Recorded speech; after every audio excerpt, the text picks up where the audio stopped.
Hello, I am Bryn and welcome to Burbex, Bryn's Urban Exploration. Today's video is going to be a bit more low-key than usual, but I think I've got a good story to tell you. And this story is about an abandoned mansion which has fascinated me for the last 8 years.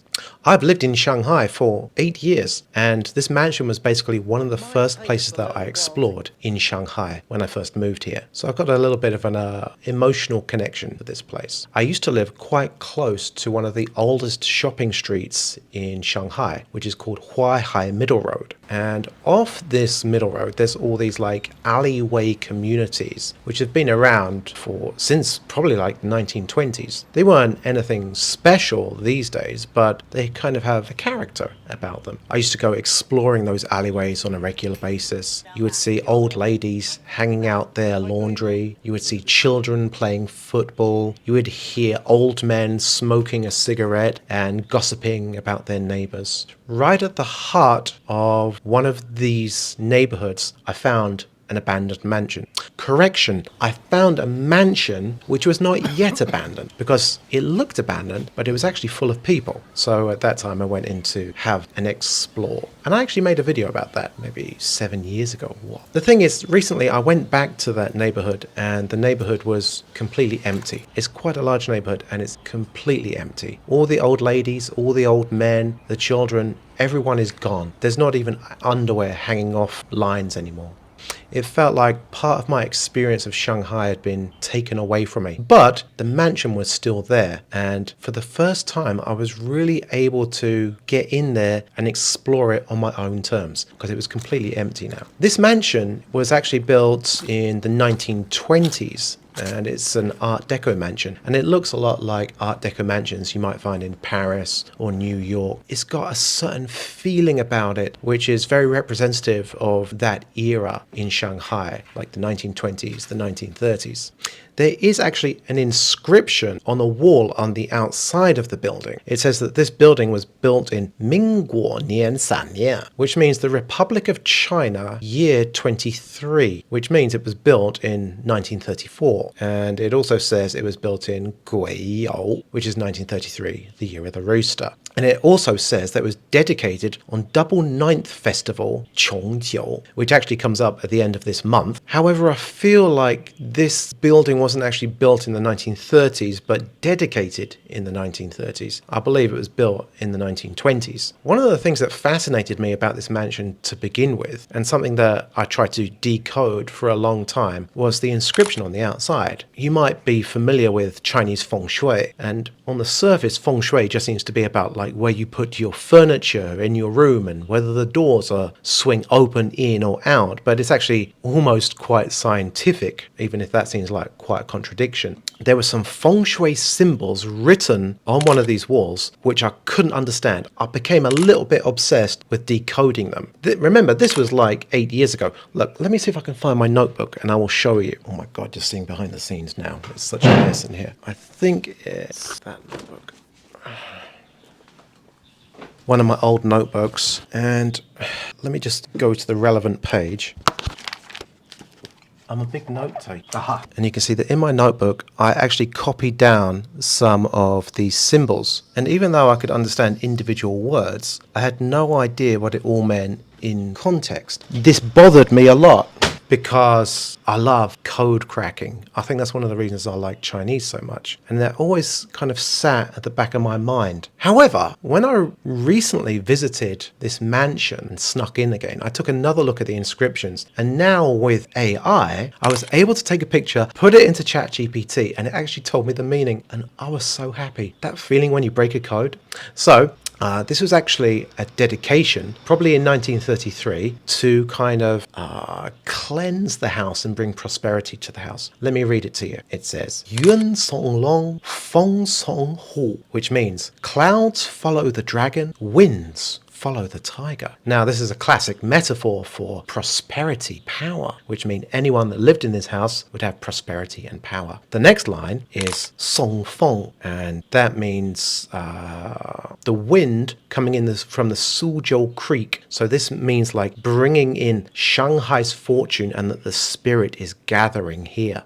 So basically, altogether, it meant this house sits where fortune gathers, under dragon clouds, tiger winds. Jesus, how cool is that? But that's not all. There was more, actually quite a lot. These are all I Ching symbols, right? I Ching is almost, it kind of feels like a scientific system of divining the future, or what's that other word they use?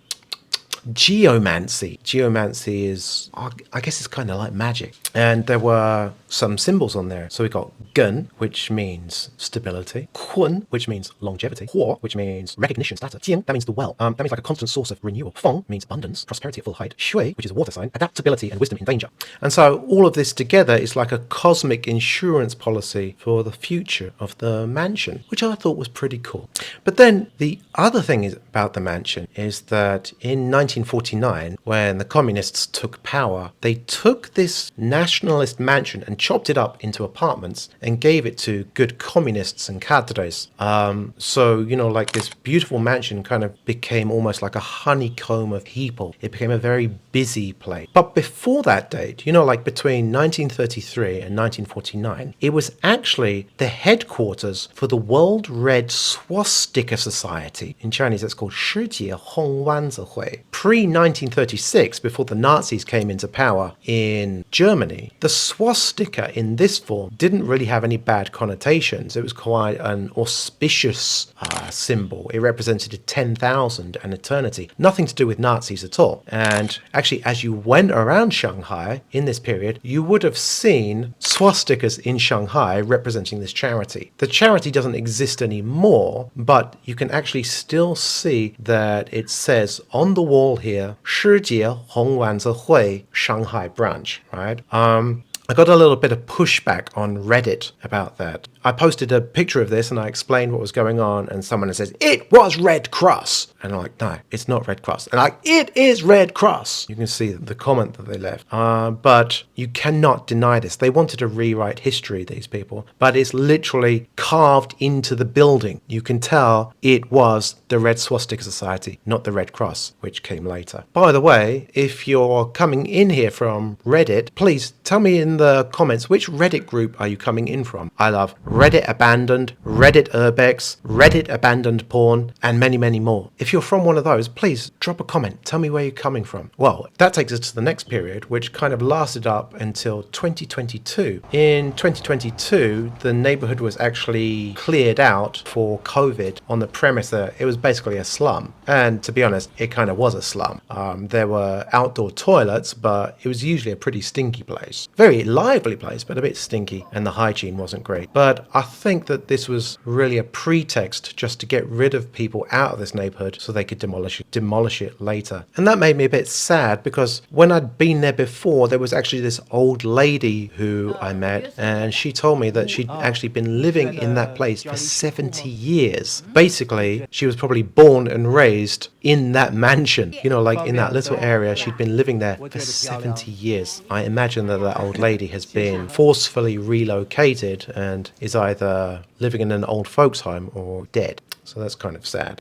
So a couple of weeks ago, I went back to this neighborhood, and I actually snuck in there quite easily, jumped over the wall and went to explore the mansion, which you can see coming up. It's a very beautiful mansion, lots of Art Deco features. I explored the neighborhood more thoroughly than usual as well. But I noticed that on the outside of the neighborhood, there was a wall which was all glittery and silver for a company called GFC. And what GFC had was they'd made a sales center for the apartments that they're going to build there. They're basically going to demolish the whole of this neighborhood where thousands of people lived and were raised, and they're going to build a gigantic skyscraper, which is just basically going to be in the middle of where that neighborhood used to be, surrounded by trees. And I asked whether I could go into the sales center, which was actually kind of like a renovated mansion itself, and they wouldn't let me in. Literally, the concierge at the door told me that they would have to check my bank card contained how much? 1,300万人民币, 13 million renminbi, which is about $1.8 million. And that's just a starting price. That's just to get my foot in the door. And that was actually the first time I ever felt poor in China. It doesn't happen often or ever. And that kind of gave me a very sour taste in my mouth. I didn't like that they wouldn't let me in there, especially because I didn't have enough money. So I went to the park on the other side of the road and I filmed drone shots of it instead. You might not be able to get in there, but you can still go over the top and have a look. I think the irony of all of this is that the I Ching symbols that have been there before were supposed to protect the mansion for an unlimited period of time, maybe for eternity. And like even the red swastika represents like 10,000 years of prosperity. But now the irony is all of that is being demolished, and they've put up this big sign which says, what does it say? 百年全胜再起华章, which means a century of legacy opening a new glorious chapter. That basically means they're expecting this skyscraper to last for 100 years. Good luck. It's going to get knocked down, no doubt. In this next part of the video, you can actually see me exploring this gorgeous mansion. It's gorgeous, really. One of my favorite places